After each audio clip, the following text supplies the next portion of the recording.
Graças a Deus por esta preciosa noite de culto a Deus.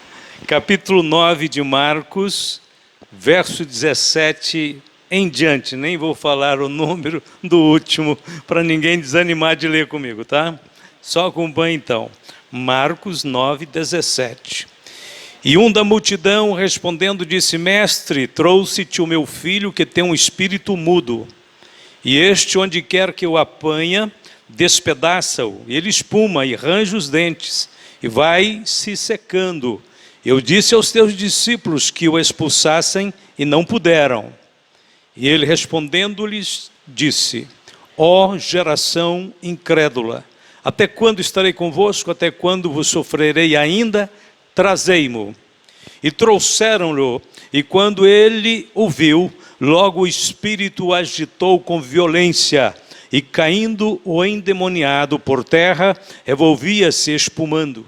E perguntou ao pai dele: quanto tempo há que lhe sucede isto? E ele disse-lhe: desde a infância. E muitas vezes o tem lançado no fogo e na água para o destruir. Mas se tu podes fazer alguma coisa, tem compaixão de nós e ajuda-nos. E Jesus disse-lhe: se tu podes crer, tudo é possível que crê. E logo o pai do menino, clamando com lágrimas, disse: eu creio, Senhor, ajuda a minha incredulidade. E Jesus, vendo que a multidão concorria, repreendeu o espírito imundo, dizendo-lhe: espírito mudo e surdo, eu te ordeno, sai dele, não entres mais nele. E ele, clamando e agitando com violência, saiu, e ficou o menino como morto, de tal maneira que muitos diziam que estava morto. Mas Jesus, tomando-o pela mão, o ergueu, e ele se levantou.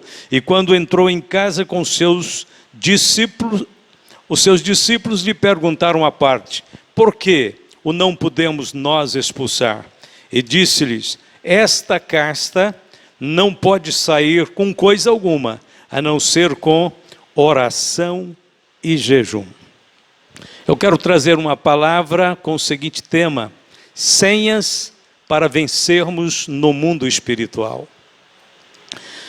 Vamos curvar a cabeça um minuto. Querido Jesus, obrigado pela tua palavra, pela tua presença neste lugar, pela vida de todos os meus irmãos. Rogamos a tua bênção enquanto falamos, pedimos a virtude do Espírito Santo que toque nossos corações, preenche nossas vidas, nos guie, nos guarde, nos sustente. Hoje sempre te pedimos e te agradecemos.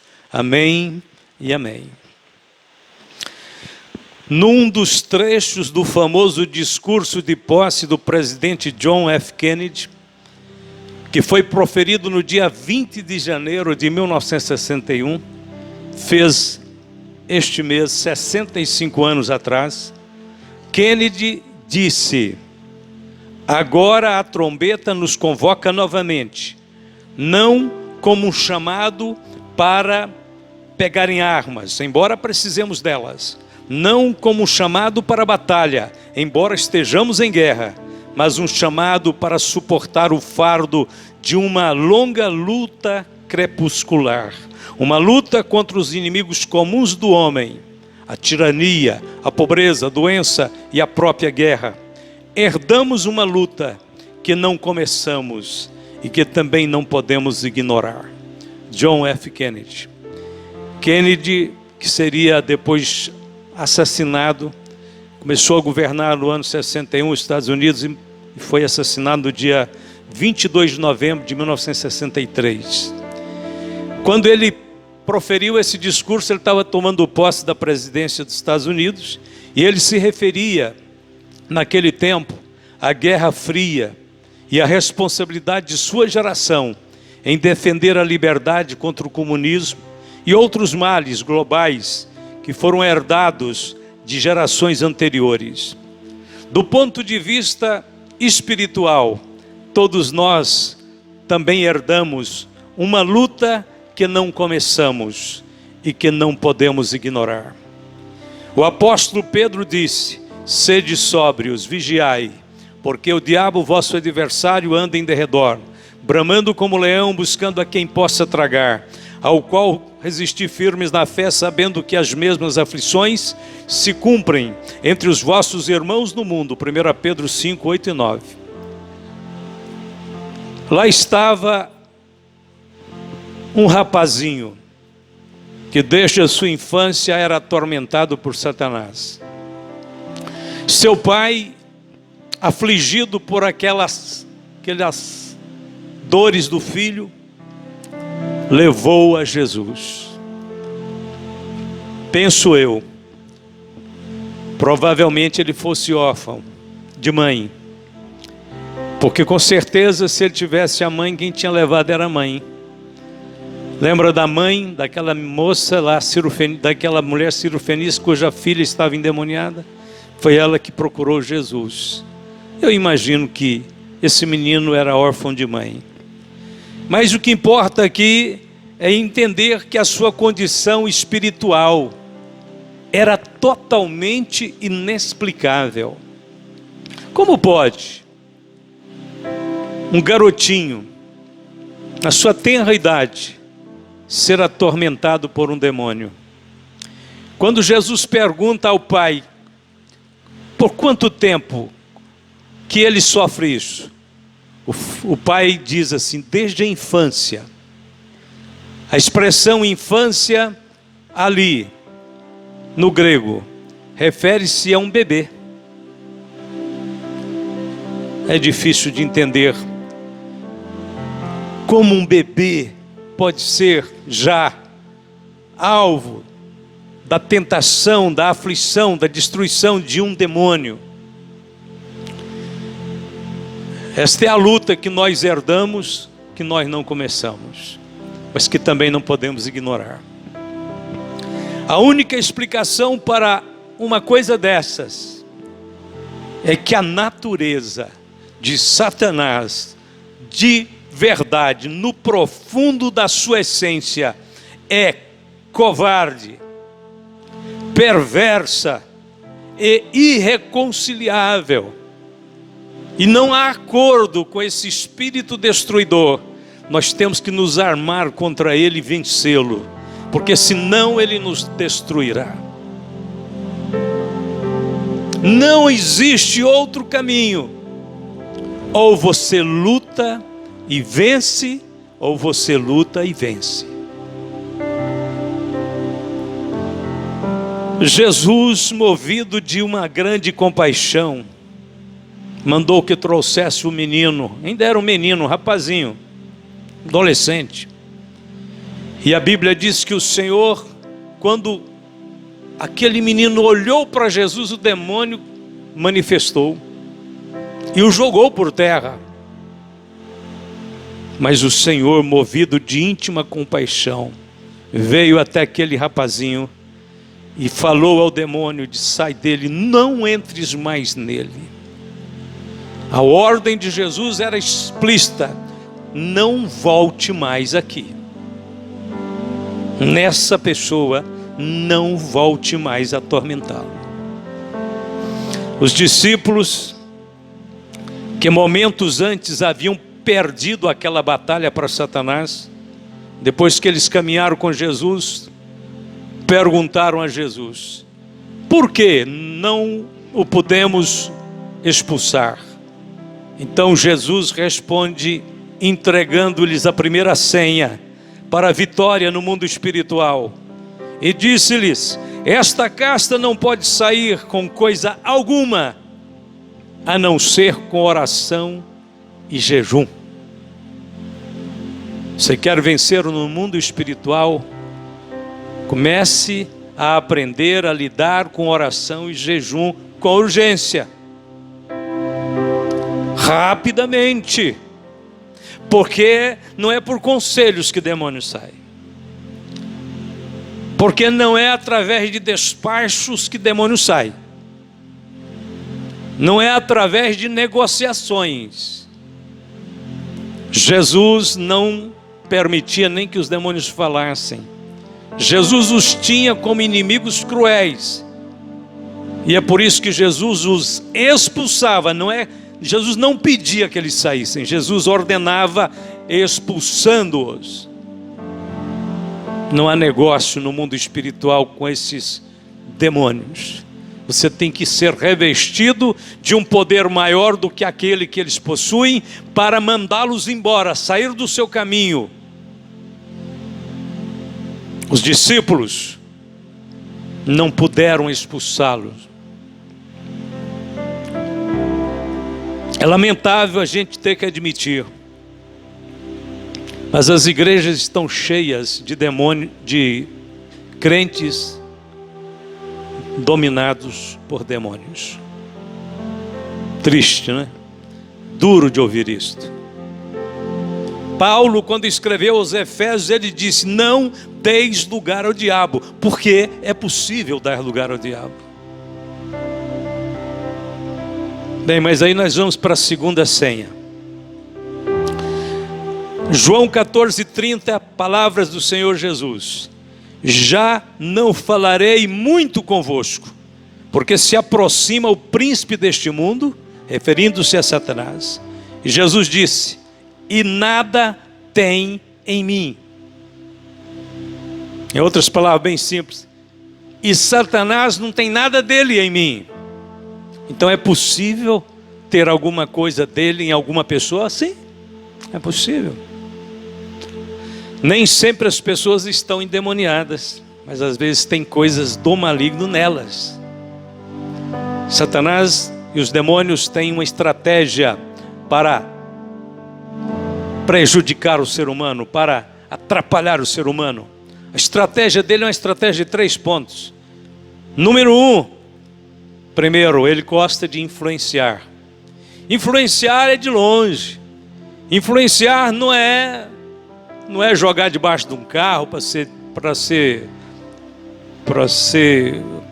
atropelado, não é armar uma guerra, uma briga para a pessoa ser prejudicada. Não. A primeira estratégia do inimigo é influenciar e de longe. Só jogando assim algumas faísquinhas, algumas setinhas inflamadas do mal. É um programinha de televisão ali, é um filminho do outro lado, é um celular do outro canto. E ele fica super contente e satisfeito de começar a influenciar.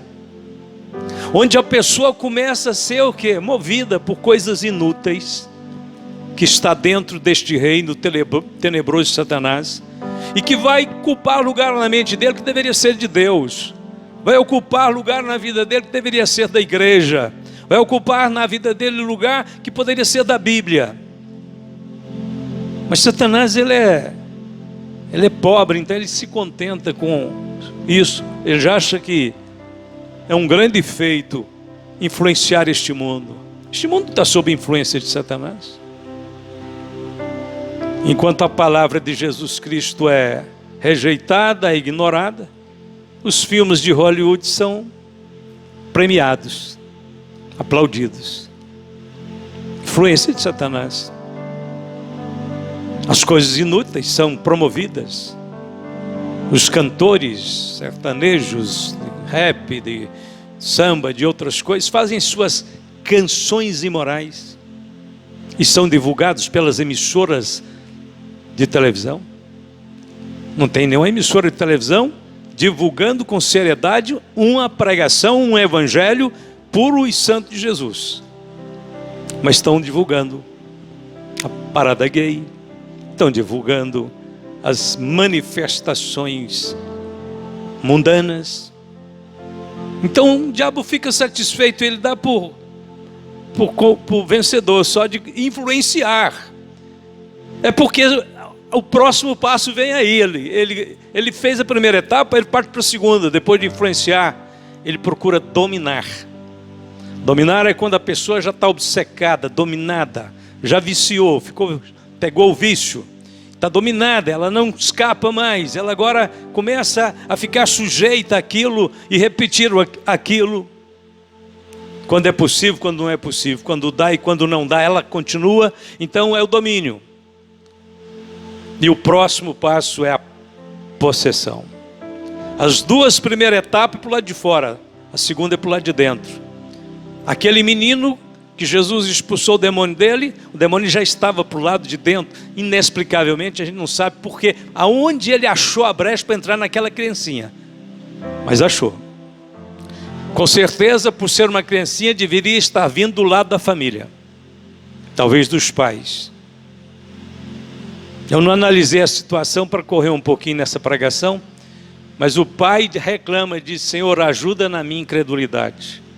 Credulidade é um excelente caminho para Satanás operar.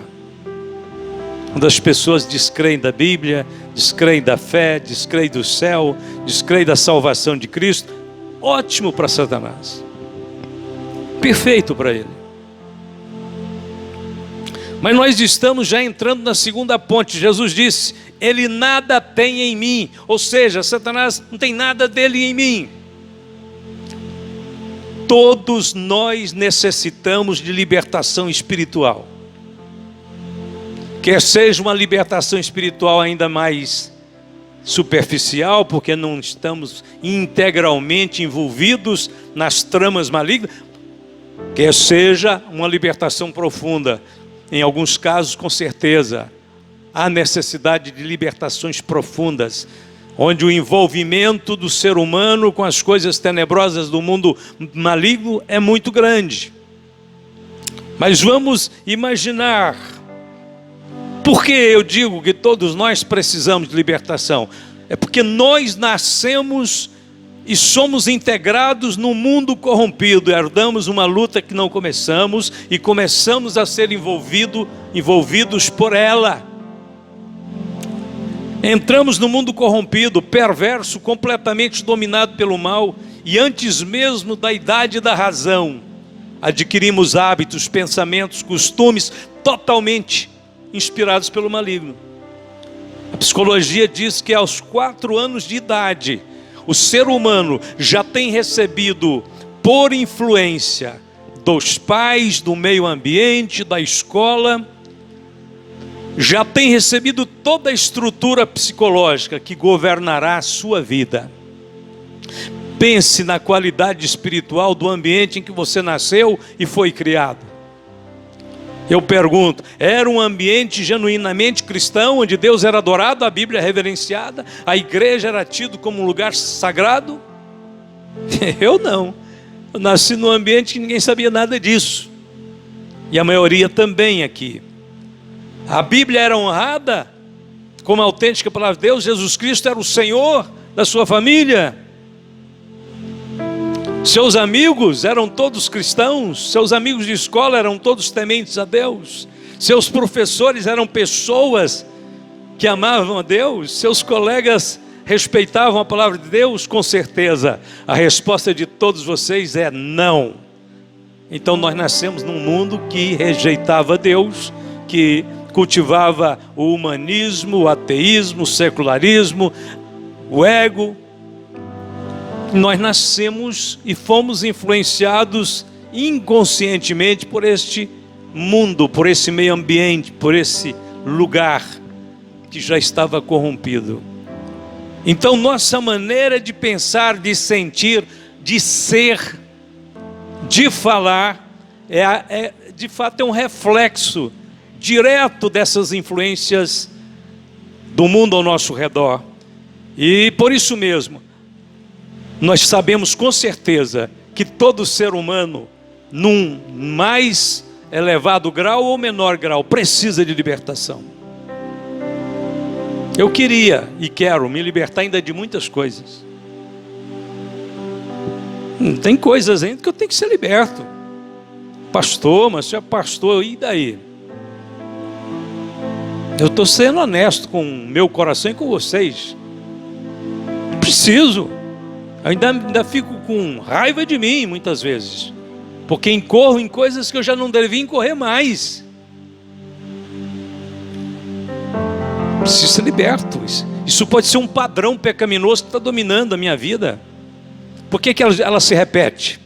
Por que ela volta a acontecer e isso sempre me faz sentir ruim, mas acaba acontecendo de novo? Padrão pecaminoso. Algo que está instalado aí que precisa ser desarraigado. Jesus disse: se o Filho vos libertar, verdadeiramente sereis livres. Então eu vou avançar mais em direção ao libertador. Se alguma área da minha vida ainda está assim nebulosa, é porque eu preciso de chegar mais perto de Jesus para Ele entrar nessa área, para Ele ocupar esse espaço para Ele encher este lugar com a glória e a presença dEle.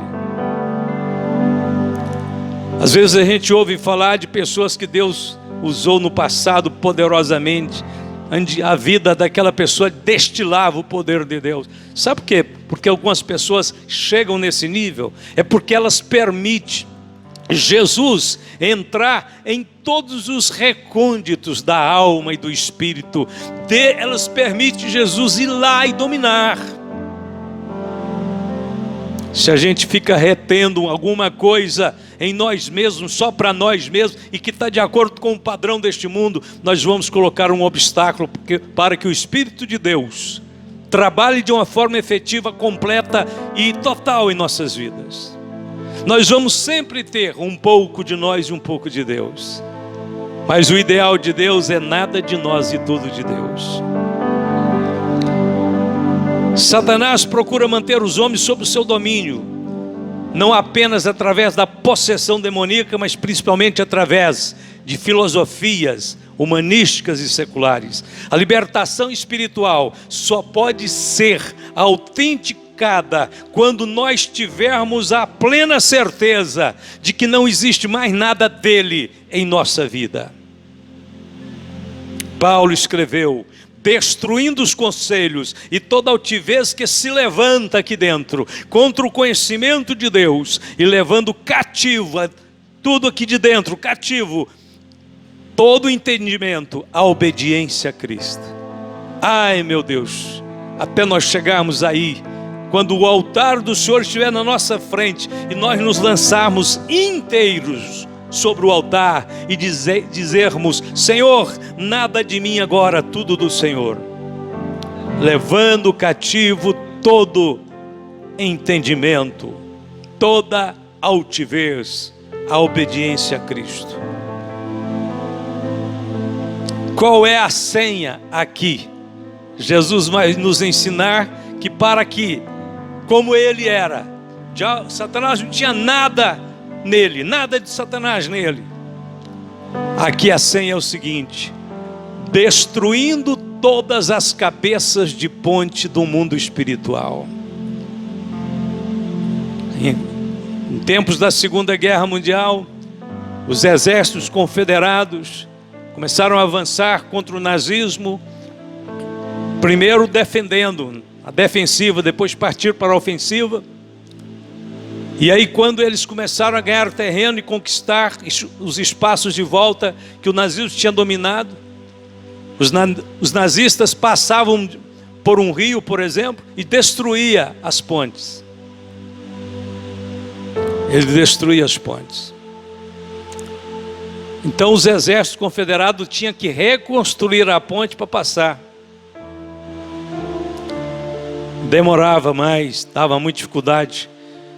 E como é que eles destruíam a ponte? Primeiro, eles não precisavam de destruir, quebrar a ponte no meio, não. Eles iam na cabeça da ponte, onde ela apoiava no barranco, onde tinha uma base de concreto, que é a cabeça da ponte, e eles destruíam só a cabeça da ponte, porque aí virava até uma armadilha, para quando você entrasse na ponte, ela desabava. Jesus está dizendo aqui que nós temos que destruir as cabeças de ponte, para que o maligno não ache acesso até nós. A hora que ele tentar entrar, a ponte já foi destruída, ela cai com ele e tudo. Cabeça de ponte é tudo que a gente quer guardar para nós mesmos, mas que tem a ver com esse mundo pecador, tem a ver com Satanás. Cabeça de ponte é o que dá acesso a ele, para ele até a nossa vida. Nós temos que destruir as cabeças de ponte. Havia um ditado entre os crentes americanos que era o seguinte: quando você atravessar a ponte, põe fogo nela, para o inimigo não te pegar. Ao que ele chegar, só está o buraco, não tem jeito de passar mais. Ponte destruída, não tem acesso mais. Destrua as pontes. Quando Alexandre o Grande saiu conquistando o mundo, ele baixou um decreto, uma lei, diz: quando vocês forem conquistar uma ilha, por exemplo, ao que vocês chegarem, descer do navio, vocês botam fogo no navio. Ele disse: mas, imperador, e se nós tivermos que bater em retirada? Ele disse: não vai ter jeito de bater em retirada, queima o navio. porque vocês têm que vencer a batalha. Se tiver uma opção para voltar, isso é uma tentação. Irmãos, nós temos que ter definições na nossa vida. Você tem que mostrar de que lado você está. Você não pode ficar em cima do muro. Você tem que deixar claro para este mundo que você é de Jesus. Você ama Jesus. Você quer Jesus. Você não tem nada deste mundo que te interessa. Só o reino de Deus. Só a palavra. Só a igreja. Só os irmãos em Cristo. Só a fé. Rompendo as cabeças de ponte. São cabeças de ponte. São filosofias que guardamos na mente e pode servir de um ponto de apoio para Satanás e seus demônios em nossa vida. A ira e o ódio também podem servir de cabeça de ponte para os espíritos malignos se aproximarem de nós. O álcool e as drogas, o sexo ilícito são forças humanas destruidoras que auxiliam Satanás no seu trabalho de matar, roubar e destruir. Portanto, a ordem do Senhor Jesus é: destrua as cabeças de ponte antes que Satanás atravesse por elas e te alcance. Corta o mal pela raiz. Ah, mas isso não faz mal, eu sei até onde eu posso ir. Corta tudo. Quanto mais longe do abismo, do precipício, melhor. Tem gente que dá por satisfeito de que está a 1 metro do abismo. Não, eu não caí no buraco, eu estou a 1 metro do buraco. Eu acho que é melhor você sair daí a 1 quilômetro de distância para começar a dizer: ainda bem que eu estou longe agora do precipício. Ninguém precisa de contar vantagem dizendo que está a 1 metro só do precipício, dizendo: não caí, mas está fácil de cair ainda. Sai de perto, foge disto, sai desse lugar, abandone esse hábito, corte esse negócio, risca isso da sua agenda. Não tenha amizade com esse tipo de pessoa. Não ande com aquele outro tipo. Não vá naquele ambiente. Não frequente aquele outro. Mas pastor, nós somos crentes, temos que saber entrar e sair. Às vezes nós temos que saber não entrar.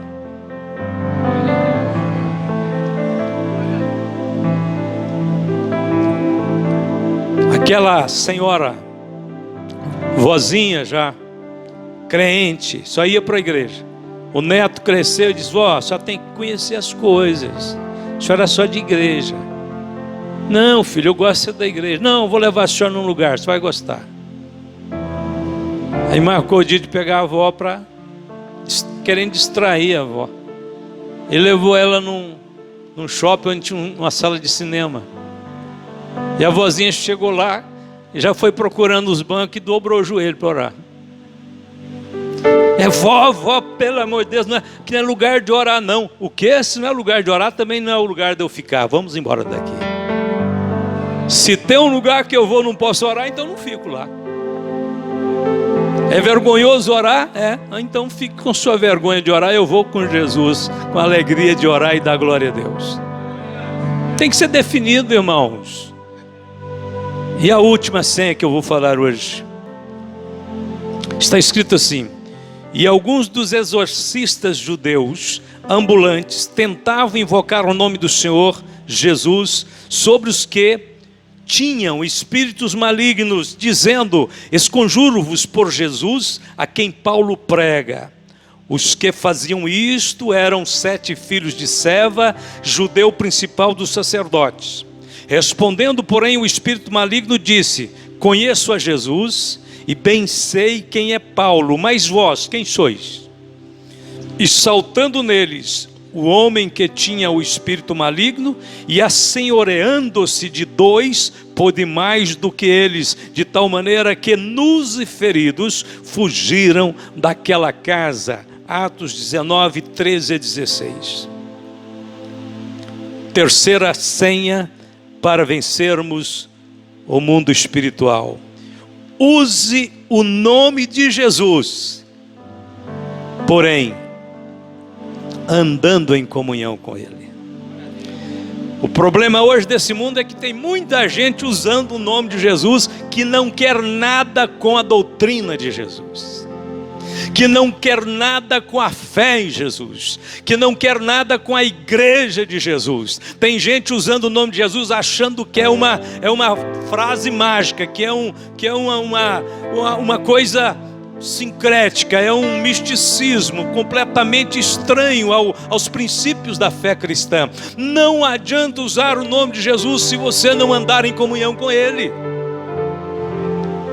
Sai em nome de Jesus que Paulo prega. Os demônios dizem: quem é vocês? E eu conheço muito bem quem é Paulo, eu sei quem é Jesus. Não tem qualquer validade no mundo espiritual lançar mão do nome de Jesus se a pessoa estiver longe de Jesus, contra Jesus, negando Jesus, rejeitando a fé verdadeira de Jesus. Não vai adiantar nada. Muitos me dirão naquele dia: Senhor, Senhor, nós profetizamos em Teu nome, em Teu nome expulsamos demônios, fizemos maravilhas. Às vezes, interessante esse negócio, né? No caso lá de Éfeso, os demônios não quiseram nem conversa. Mas você sabe que demônios são tão sem vergonha e mentirosos, que às vezes um crente, uma pessoa desviada, que não tem nada de Jesus na vida dele, mas aprendeu com a mãe que é crente, com o irmão que é crente, que o nome de Jesus tem poder, aí de repente ele resolve usar o nome de Jesus numa hora de crise, de complicação, e aí ele usa o nome de Jesus e dá certo. E eu vou te explicar por que dá certo. É que aquele demônio é mais esperto do que você imagina. Ele permite que um desviado, usando o nome de Jesus, dê uma ordem para ele e ele obedece. Porque saindo ele, vai acomodar aquela pessoa no seu erro. Ele vai dizer: não estou tão ruim assim. O demônio me obedeceu. Os demônios obedecerão todos os rebeldes até chegarem no inferno. A hora que ele chegar na porta do inferno, ele empurra todo mundo no abismo e começa a rir, dizer: te enganei direitinho, hein? Você pensou que eu estava te obedecendo, eu estava te enganando. É exatamente isso que acontece no mundo espiritual.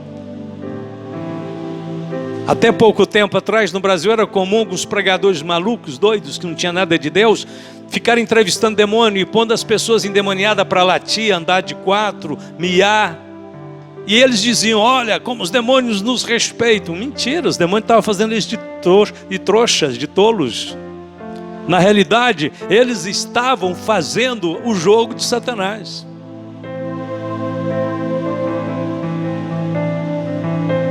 Demônios são mais sabidos que nós imaginamos. E aí eles diziam aquilo, faziam até diante de câmeras, né? Veja, né? Os demônios aqui têm que nos respeitar. Meu Deus, os demônios gostam desse jogo. Me manda latir que eu vou latir. Me manda miar que eu vou miar. Daqui a pouco eu te pego lá na frente. É isso que você tem de Deus? Esse é o conteúdo de Deus na sua vida? Que faz um demônio latir? Esse conteúdo não vai perdurar por muito tempo. O conteúdo de Deus na vida de um homem de Deus não é ficar divertindo, nem brincando com demônios. É impedir que eles falem, mandar eles embora sem humilhar ninguém.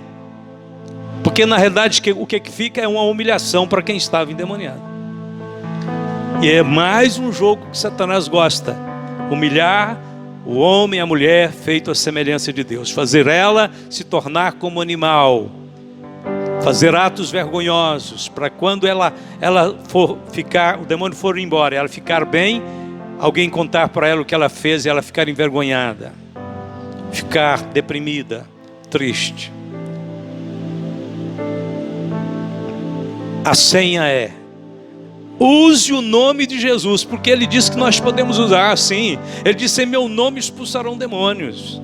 Mas use o nome de Jesus, andando em comunhão com Ele. Agora rapidinho, sem muita meditação, só pontos. Porque algumas pessoas não são libertas. Número 1, porque não se arrependem dos seus pecados. Número 2, porque deixam de confessar os seus pecados. A Bíblia diz que aquele que usa de engano não ficará dentro da casa do Senhor, o que usa de mentira não ficará firme pelos seus olhos. Porque muitas pessoas não são libertas, porque não perdoam. Porque muitas pessoas não são libertas, porque não se arrependem do pecado do orgulho.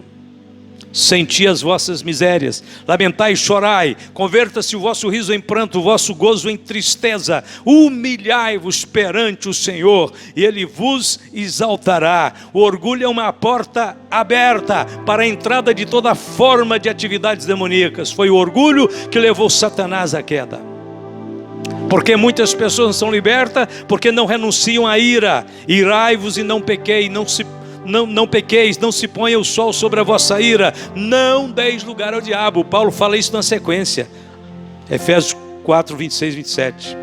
A ira descontrolada, sem motivo, a sua indignação contra o mal é diferente, sua indignação contra a injustiça é diferente, mas a ira, aquela ira de ódio, de querer massacrar os outros, de querer ver a desgraça do outro, essa ira descontrolada tem sido a causa da destruição de lares, de famílias, da violência, dos crimes, das guerras, é do diabo. Jesus advertiu sobre isso. Graças a Deus que nós temos um libertador.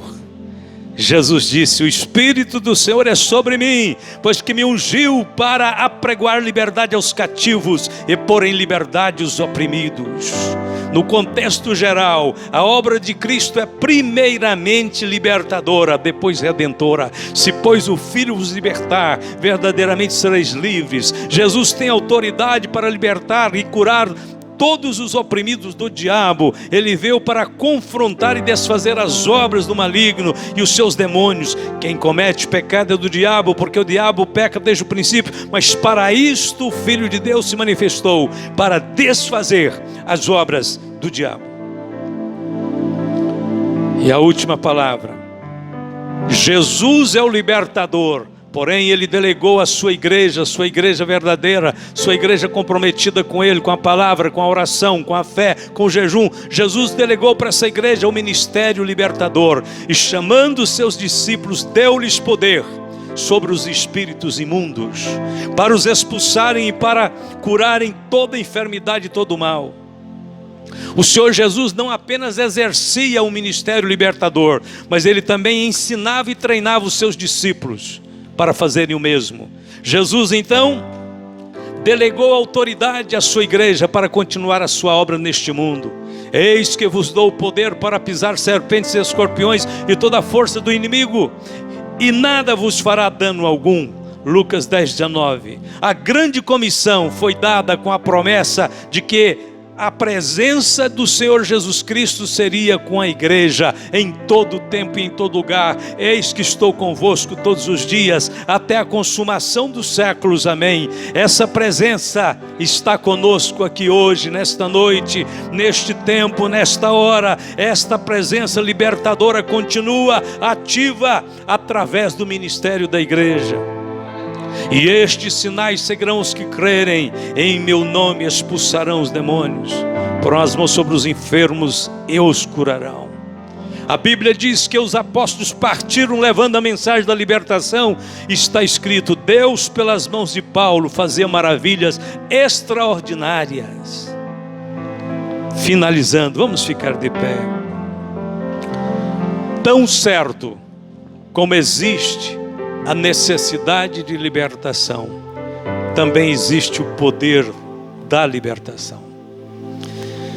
Então não fique desesperado se isso te incomodou hoje, se alguma coisa mexeu dentro de você. Realmente, eu tenho algumas coisas aqui também que tem que ser desarraigada.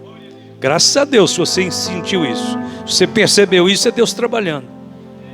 E eu fico preocupado com alguém que esteja aqui dizendo: nada disso serviu para mim, nada disso tem a ver com a minha vida, eu estou no santo do santo, eu estou a um milímetro já para entrar no paraíso, eu já saí da terra, do mundo, eu não preciso nem comer mais, eu já estou no estágio de glorificação. Eu fico com pena de alguém que pense assim. Agora, se alguém dizer: pastor, misericórdia, estranha, esta coisa é séria, eu preciso que Deus trabalhe numa área da minha vida firmemente. Eu preciso entrar num projeto aí de pegar essas senhas. Bom, se você está lembrado, a primeira senha é oração e jejum. oração e jejum. Nós estamos prontos para orar e jejuar? Oração está ficando raro. Jejum então, olha lá, hein, que tem muita gente em igreja que não sabe nem o que é isso. Eu quero concluir a palavra fazendo um desafio para vocês. Amanhã a gente começa a última etapa da campanha de oração de janeiro. A última. Nós só vamos ter reuniões agora, segunda, terça, quarta, quinta, sexta, e vamos encerrar no sábado. 6 dias. Só. Depois a gente vai ter oração na igreja, mas aquela oração espaçada, longe, com exceção do grupo que ora aqui de manhã, que é todos os dias, da igreja mesmo geral, nós vamos ter um dia por semana de oração. Esse ano nós vamos ter. Nós vamos converter as quintas-feiras em cultos de oração. O ano inteiro. Então queria te convocar, te pedir, te desafiar. Você pode ter perdido muitos dias de oração, não importa, não vai ficar perdido nada. Acho que se você souber terminar agora esta oração, você recupera tudo. Recupera tudo. Mas tem que vir amanhã, tem que vir terça, quarta, quinta, sexta, sábado, domingo. Sabe? Aliás, domingo também, né? Mas para terminar, não terminar a campanha no sábado. Mas, só para entender a coisa espiritual, esse negócio de fazer um propósito definido e cumprir ele é muito sério na vida espiritual. É desses votos e desses compromissos que nascem grandes avivamentos. É desses compromissos que Deus faz obras profundas em nossa vida. Porque você vence você mesmo, a relutância, a distração. Você vence o mundo, você vence a carne. Propósitos ajudam você a disciplinar sua vida para Deus. Então, se você estabelecer que vai estar aqui de segunda até sábado, eu quero te fazer mais um desafio. Eu quero te convidar para nós fazermos um jejum todas as manhãs, da manhã até sábado. Segunda, terça, quarta, quinta, sexta, sábado. Eu não vou apertar muito não. Eu vou fazer uma coisa bem suave que dá para todo mundo fazer. Que hora que você almoça? 11, 11h30, meio-dia. Não sei. Não levanta, não importa a hora que você acorda e levanta, e nem o que você vai fazer. Se você não estiver tomando medicamentos controlados, necessários para a sua saúde, se você estiver tomando os medicamentos, aí é a parte. Aí você vai ter que fazer, nem que seja uma alimentação mais reduzida, mas vai ter que fazer para calçar o estômago, para tomar o medicamento. Mas aí eu deixo por sua conta. Se você tem um lanche meio forte de manhã, você reduz ele. É só o suficiente mesmo para calçar o remédio. Agora, se você não está precisando tomar nenhum remédio, a hora que você acordar, você já faz uma oração de Senhor Jesus, estou em jejum para glorificá-lo, para buscar a tua presença, para dizer para o Senhor que o Senhor é mais importante para mim do que o arroz, do que o feijão, do que o pão, do que a bolacha, do que o café. O Senhor é mais importante para mim do que tudo isso, e eu não quero nada disso agora, eu quero só o Senhor. Aí você vai ficar sem comer e sem beber, até chegar na hora do que é costumeiro do seu almoço. Você vai avançar mais um pouquinho depois, porque senão não é válido. Esse período é o período que você já está acostumado já com a comida. Então você vai mais, se for meia hora a mais, já está bom. Se você falasse, não pastor, meia hora a mais, tranquilo, eu vou fazer isso para a glória de Deus. E antes de terminar o jejum, aí você agradece o Senhor. Agradece a Deus e não vai para o alimento assim desesperado também não. Vai bem tranquilo, diz, não, eu só quero um pouquinho. Eu só quero uma beiradinha. Porque o Senhor continua sendo para mim mais importante que a comida, do que o arroz. Vai, alimenta tranquilo, mas vai então até a passar da hora costumeira da sua refeição. Se você almoça 11, então vai pelo menos até 11h30. Sem ter comido e bebido nada desde a manhã. É muito fácil. É muito fácil. Mas é o mínimo, pelo menos dá para começar. Semana inteira terminaremos aqui no sábado junto. Todas as noites, a partir de amanhã, nesta semana, nós vamos terminar orando uns pelos outros. Você vai receber oração e vai ajudar a orar também. Todo mundo aqui na frente. Já fica combinado. Amanhã nós vamos fazer aquela primeira parte de oração. Quando estiver terminando aquela primeira parte, nós já vamos começar a caminhar aqui para frente. E aí a gente vai começar a orar aqui juntos um com o outro. Você impõe as mãos no irmão, o irmão ora pelo outro, o outro pelo outro. E a gente passa mais alguns minutos orando uns pelos outros. Depois a gente volta para casa, terça-feira começa tudo de novo. Encerramos aqui à noite, quarta, quinta até sábado. É o desafio, é a senha. Recebe, você quer receber a senha? Tem que vir. A senha é por aí. Deus possa nos abençoar. Vamos pedir a graça de Deus para cumprir um propósito bonito assim? Vamos levantar nossas mãos e dizer: Senhor, me dá forças, me ajuda, me sustenta. Pai Celestial, nós oramos a Ti em nome de Jesus, para que a sua igreja seja cheia da Tua glória, do Teu Espírito, da autoridade de Deus, que aqui seja um lugar de cura, um lugar de libertação, um lugar de milagres, Senhor, onde o Teu nome será exaltado e glorificado de uma forma renovada, de uma forma mais autêntica, poderosa, mais firme, mais ampla e restrita. Aleluia, que a glória do Senhor enche esta casa, enche nossas vidas. Nós oramos, Pai, pedindo que o Senhor dê força a este irmão, dê graça a esta irmã, dê, Senhor, determinação a este crente. Porque é com homens e mulheres que estão certos do que creem, que estão definidos em sua convicção, é que o Senhor vai mover este mundo, o Senhor vai preparar a igreja para o arrebatamento, o Senhor vai mexer com as estruturas espirituais deste planeta. Pai, nós queremos a salvação de almas, nós queremos a cura dos enfermos, nós queremos a glória para o Teu nome. Nós colocamos nossa vida, Senhor, em Tuas mãos, nós nos rendemos diante de Ti. Abençoe e nos ajude. Não estamos fazendo em nossa força, mas confiamos na força do Senhor para termos esta semana maravilhosa de intercessões, de orações e jejuns para o louvor do nome santo de Jesus. Bendito seja Deus.